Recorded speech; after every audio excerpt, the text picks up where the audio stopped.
옛날 우리 어르신들 이런 얘기했습니다. 신랑이 아무리 속색이고 바람 피우고 그래도 애 때문에 산다. 아이들 때문에. 과거에는 아이들이 남편이 있어야만 존재가 가능한 그런 생각들을 많이 했었습니다. 사실 지금도 그렇게 많이 생각하죠. 그런데 요즘 젊은 여성들은 다른 것 같습니다. 자, 먼저 배우 이시영 씨입니다. 배우 이시영 씨가 이혼을 했죠. 그런데 전 남편의 아이를 임신했다고 밝히면서 파장이 일고 있습니다. 전 남편 동의도 안 받고 시험관 시술로 임신을 강행했다.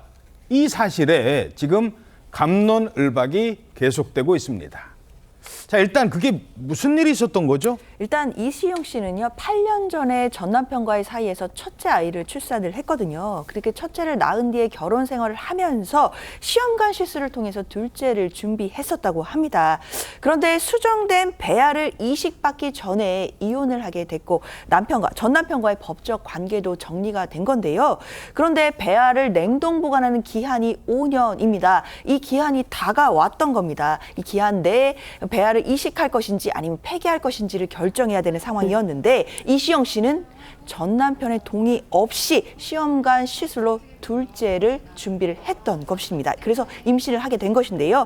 이시영 씨는 8년 전에 본인이 임신했던 당시를 언급하면서 그때는 지금보다 어렵고 많이 부족했기 때문에 만약에 또다시 생명이 자신에게 찾아온다라고 한다면 같은 후회를 반복하지 않겠다고 결심을 한 바가 있다라고 했습니다. 그래서 둘째를 임신을 결정하게 됐다라고 심경까지도 전했는데요. 일단 이시영 씨의 전 남편은 둘째 임신에 동의하지는 않았지만 둘째가 생겼으니까 아빠로서의 책임을 다할 것이다 라는 입장을 밝혔습니다. 예, 전 남편 조 씨가 일단 아이가 생겼으니까 내가 아빠로서의 책임을 다하겠다라고 하니까 뭐 큰 문제는 안 돼요. 그런데 만약에 그렇지 않다면 이게 그동안에는 없었던 일이기 때문에 전 남편이 모르는 상태에서 혼자 임신을 했기 때문에 논란이 생기는 겁니다. 법적으로 이게 문제가 된다, 안 된다 의견이 갈리고 있는 것 같습니다. 자, 먼저 법적으로 문제가 없다라고 보는 이유는 뭡니까? 무엇보다 전 남편이 동의했고 이에 따라 진행했으므로 문제가 없다는 입장입니다. 생명윤리안전법에 따라서 시험관 시술로 생성된 배아는 생성, 이용, 폐기에 부부 쌍방의 서면 동의를 요구합니다. 아마 전 남편이 혼인 중 동의서를 작성했을 것이고 이혼을 했다고 하더라도 이 동의서를 따로 철회하지 않았을 수도 있습니다.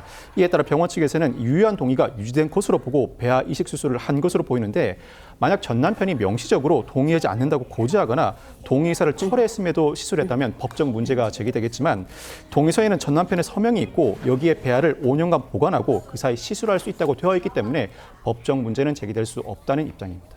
또 다른 의견은 어떤 겁니까?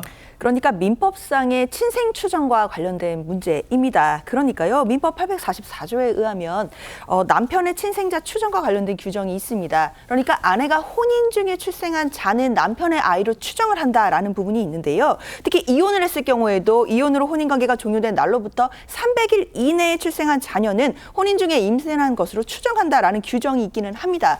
그렇지만 지금은 친생자로 추정되는 경우와 다르지 않겠느냐라는 의견들이 나오는 건데요. 시험관 시술의 특수성을 생각해 보면 실제로 임신하는 시점이 배아를 이식했던 시점이기 때문에 이혼 후에 배아를 이식한 것이 명백하다라고 한다면 결국 친생 추정을 받지 않고 혼인 중의 자로 볼 수가 없지 않겠느냐라는 의견이 있는 것입니다. 그러면 혼인 중의 임신으로 보기가 어렵고 전 남편의 자녀로 바로 법적으로 추정될 수는 없다라는 의견들이 나오고 있습니다.